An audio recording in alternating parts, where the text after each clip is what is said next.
నమస్తే అండి. ఓం శ్రీ గురుభ్యో నమః. ఓం శ్రీ గణాధిపతయ నమః. ఓం శ్రీ మాత్రే నమః.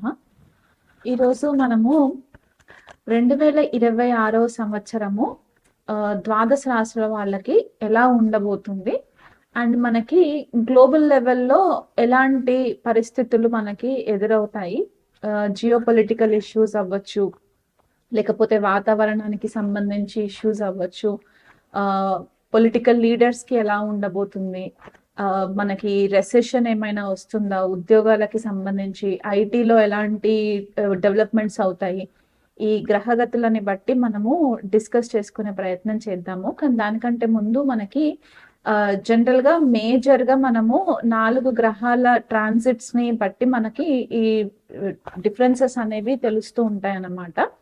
సో మనకి ఇక్కడ గురువు, శని, రాహు, కేతువుల యొక్క గోచార సంచారం ఎలా ఉండబోతుంది అండ్ 2026 సంవత్సరంలో వచ్చే గ్రహణాల వల్ల మనకి ఎంతవరకు ఇంపాక్ట్ ఉంటుంది, వ్యక్తిగతంగా యాజ్ వెల్ యాజ్ మనకి గ్లోబల్ లెవెల్లో ఎలాంటి చేంజెస్ వస్తాయి అనే విషయం పైన మనము డిస్కస్ చేసుకుందాము.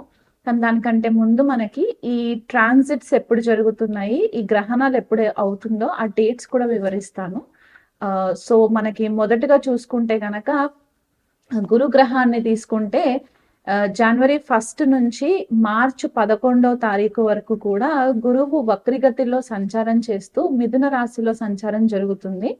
మార్చి 11 డైరెక్ట్ మోషన్ లోకి వచ్చిన తర్వాత జూన్ 2 వరకు కూడా కర్కాటక రాశి, మిథున రాశిలోనే సంచారం జరిగి జూన్ 2 తెల్లవారుజామున 2:25 గురువు మనకి మిథున రాశిలో నుంచి కర్కాటక రాశి తన ఉచ్చ స్థానంలోకి సంచారం జరుగుతుంది.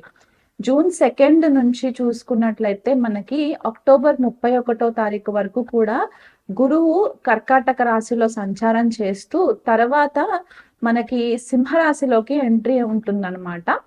ఈ 31 ఎప్పుడైతే సింహరాశిలోకి గురు సంచారం జరుగుతుందో ఆల్రెడీ అక్కడ కేతు సింహరాశిలో ఉంటారు కాబట్టి ఇక్కడ గురుకేతువుల యుతి సింహరాశిలో జరుగుతుంది.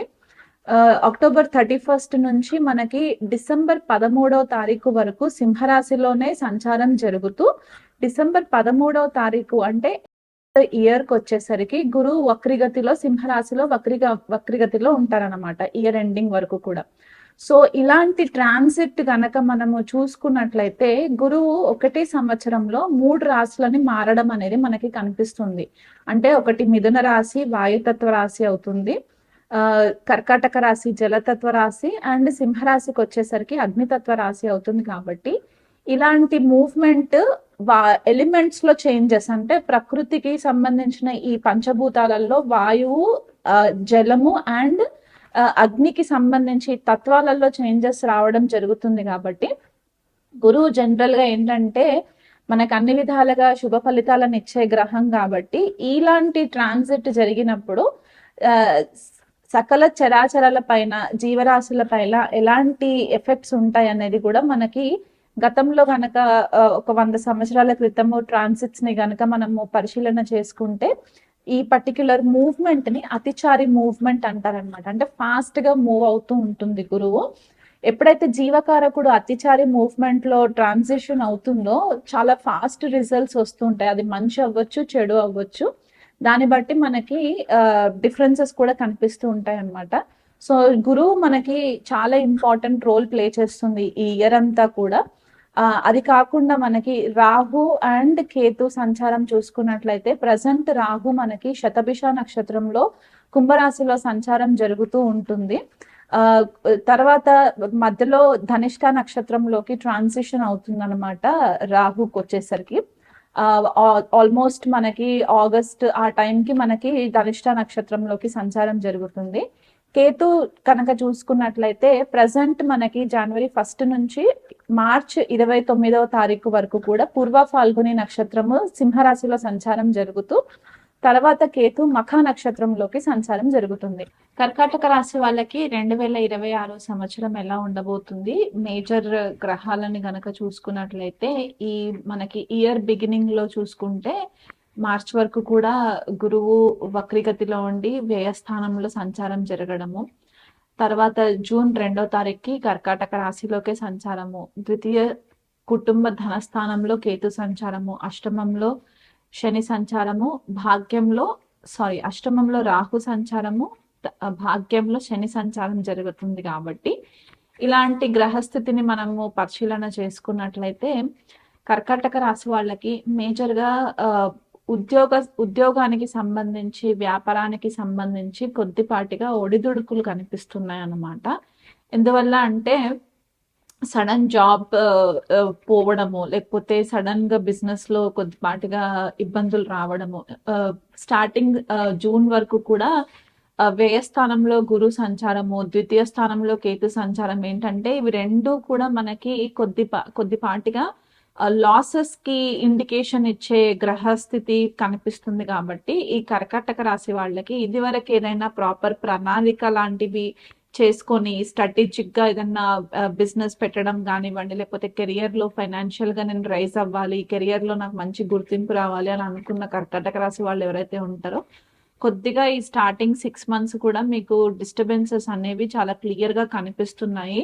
సో వీలైనంత మట్టుకు మీరు అడిషనల్ సేవింగ్స్ చేసుకొని పెట్టుకోండి. ఎందువల్ల అంటే సడన్ గా రెసెషన్ టైం కూడా ఉంది కాబట్టి కొద్దిపాటిగా మీకు సడన్ జాబ్ లాస్ అవ్వడం అనేది కూడా కర్కాటక రాశి వాళ్ళకి కనిపిస్తుంది. కాబట్టి ఆ విషయంలో కొంచెం కేర్ఫుల్ గా ఉండండి. ఇది స్పెసిఫిక్ గా గోచారంని బేస్ చేసుకొని చెప్పడం జరుగుతుంది. మీ వ్యక్తిగత జన్మ జాతకంలో దశాంతర్దశలని కూడా మనము పరిగణంలోకి తీసుకున్నట్లయితే రిజల్ట్స్ కొద్దిగా ఆల్టర్ అవుతాయి. బట్ ఓవరాల్ గా ఏంటంటే కెరియర్ లో మీకు పెద్దగా సాటిస్ఫాక్షన్ ఉండే లాంటి సంవత్సరం అయితే కాదు అని చెప్పుకోవడానికి ఏమాత్రం కూడా చేంజెస్ కనిపించట్లేదు అనమాట. అండ్ మనకి రీసెర్చ్ ఓరియంటెడ్ కెరియర్స్ లో ఎవరైనా ఉంటే, అంటే సైంటిఫిక్ గా సైకాలజీలో రీసెర్చ్ ఓరియంటెడ్ కెరియర్స్ లో ఉండడము, లేకపోతే సైంటిస్ట్ లాగా వర్క్ చేయడము, లేకపోతే మనకి పిహెచ్డి ప్రోగ్రామ్స్ లో కనుక రీసెర్చ్ బేస్డ్ గా ఏదైనా చేసే వాళ్ళు కానివ్వండి, ఐటీ టెక్నాలజీకి సంబంధించి R&D డెవలప్మెంట్స్ లో ఎవరైనా ఉంటే కనుక, రీసెర్చ్ అండ్ డెవలప్మెంట్ ప్రోగ్రామ్స్ లో ఉన్న వాళ్ళు, లేకపోతే కొత్త స్కిల్స్ అప్గ్రేడ్ చేసుకోవాలి అని అనుకునే వాళ్ళకైతే కనుక ఈ ఇయర్ చాలా ఫేవరబుల్ గా ఉంటుంది. ఎందువల్ల అంటే అష్టమ స్థానంలో రాహు సంచారం జరుగుతుంది కాబట్టి మీ రీసెర్చ్ కేపబిలిటీస్ ఇంకా పెరగడానికి మంచి ఆస్కారం కనిపిస్తుంది. కాబట్టి ఆ విషయంలో కొత్త కొత్త విషయాలు నేర్చుకోవడానికి, కొత్త స్కిల్స్ అప్గ్రేడ్ చేసుకోవడానికి ఈ ఇయర్ ని చాలా మట్టుకు యూటిలైజ్ చేసుకోండి. భాగ్యస్థానంలో శని సంచారం జరుగుతుంది కాబట్టి కొద్దిసార్లు మీకు ఏదైనా సరే చాలా డిలే రిజల్ట్ రావడానికి కనిపిస్తుంది అనమాట. అంటే అనుకున్న టైంకి పనులు అవ్వకపోవడము, దానివల్ల మీకు కొద్దిపాటిగా మానసిక ఒత్తిడికి లోనవ్వడము, చికాకు పడడము, ఇలాంటివి కూడా కొన్ని కనిపిస్తున్నాయి. ఫారెన్ ట్రావెల్ కి ఎవరైనా వెళ్ళాలనుకునే వాళ్ళు ఉంటే గనక ఇవి కూడా మీకు కొద్దిగా డిలే కాజ్ అయ్యే సిచ్యువేషన్స్ లాగానే కనిపిస్తున్నాయి. మీకు గురువు ఎప్పుడైతే కర్కాటక రాశిలోకి ఎంటర్ అవుతారో అప్పుడు శని పైన దృష్టి పడుతుంది కాబట్టి అది మీకు కొద్దిపాటిగా ఫేవరబుల్ రిజల్ట్స్ ఇస్తుంది. బట్ అప్పటి వరకు కూడా కొంచెం కూడా మీకు డిస్టర్బెన్సెస్ అనేవి కనిపిస్తున్నాయి అన్నమాట. ఎడ్యుకేషన్ విషయంలో అంటే స్టూడెంట్స్ ఎవరైనా కర్కాటక రాశి వాళ్ళు ఉంటే గనక వాళ్ళకి ఇయర్ కొద్దిపాటిగా మంచి రిజల్ట్స్ రావడానికి కూడా ఆస్కారం కనిపిస్తుంది. కాకపోతే ఇమ్మీడియట్ గా చదువుకున్నది కొద్దిపాటిగా గుర్తు పెట్టుకోవడానికి ఇబ్బంది అవ్వడానికి కూడా ఫేవరబుల్ గా లేదన్నమాట. సో అక్కడ కొద్దిగా డిస్టర్బ్ అవ్వడానికి ఛాన్సెస్ కనిపిస్తున్నాయి. హెల్త్ విషయంలో చాలా జాగ్రత్తగా ఉండండి. సడన్ యాక్సిడెంట్స్ కి కూడా మీరు లోన్ అవ్వడానికి ఛాన్సెస్ కనిపిస్తున్నాయి. ఎందుకంటే అష్టమంలో రాహు కాబట్టి మీకు కొద్దిగా మాయలో పెట్టడానికి ఛాన్సెస్, మీ గుప్త శత్రువులు కొద్దిగా స్ట్రాంగ్ అవ్వడానికి పాసిబిలిటీస్ ఉన్నాయి. తండ్రి యొక్క ఆరోగ్యం విషయంలో కొంచెం కేర్ఫుల్ గా ఉండండి. అత్తగారి వాళ్ళ ఇంట్లో విషయాలలో కొద్దిగా కేర్ఫుల్ గా ఉండండి. వీలైనంత మట్టుకు ఎక్కువ గాసిప్స్ చేయకండి. మీ మీ వర్క్ ఎంత వరకు ఉందో అంతవరకే మీరు ఫోకస్ పెట్టుకోండి. అనవసరమైన విషయాలలోకి ఎక్కువ లోన్ అవ్వకండి. ఇంటర్ఫియర్ ఎక్కువ చేయకండి. దానివల్ల ఏమవుతుందంటే మీ పేరు పాడైపోతుంది. అనవసరమైన అలిగేషన్స్ రావడానికి ఛాన్సెస్ ఉన్నాయి. ఎందుకంటే ద్వితీయ స్థానంలో కేతు సంచారం కాబట్టి 1-2 మాటలు కూడా పుట్టే అవకాశం ఉంది. కాబట్టి దానివల్ల మిమ్మల్ని ఫ్యామిలీ నుంచి కొద్దిగా పక్కన పెట్టడానికి కూడా ఆస్కారం కనిపిస్తుంది. కాబట్టి ఈ విషయంలో కొంచెం కేర్ఫుల్ గా ఉండండి. అండ్ మనకి ఓవరాల్ గా చూసుకున్నట్లయితే కర్కాటక రాశి వాళ్ళకి ఆరోగ్య రీత్యా కొంచెం జాగ్రత్తగా ఉండండి. మీ మానసిక ప్రశాంతతకి భంగం కలిగించేలాంటి పరిస్థితులు ఎదురవుతున్నాయి అంటే గనక వాటికి దూరంగా ఉండే ప్రయత్నం చేసుకోండి. వీలైనంత మట్టుకు కనీసము 3 నెలలకు ఒక్కసారైనా సరే పౌర్ణమి టైమ్స్ కి మీరు దగ్గరలో ఉండే నదీ తీరాన ఏదైనా అమ్మవారి ఆలయాలు ఉంటే గనక అది విజిట్ చేసే ప్రయత్నం చేసుకోండి.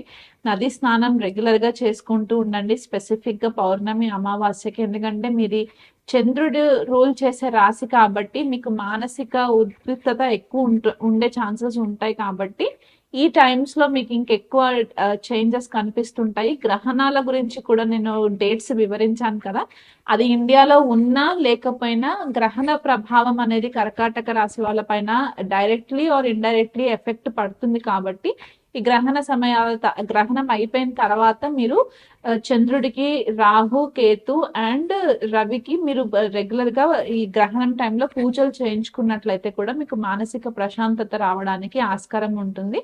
బట్ ఓవరాల్ గా చూసుకున్నట్లయితే హెల్త్ విషయంలో, కెరియర్ విషయంలో చాలా ఆచితూచి అడుగులు వేయండి. ఒక ఆపర్చునిటీ వచ్చిన తర్వాతనే కరెంట్ జాబ్ ని రిజైన్ చేయండి. తొందరపాటు నిర్ణయాలు తీసుకొని రెసిగ్నేషన్స్ హ్యాండ్ ఓవర్ చేయకండి, దానివల్ల మీకు ఇబ్బంది అవుతుంది.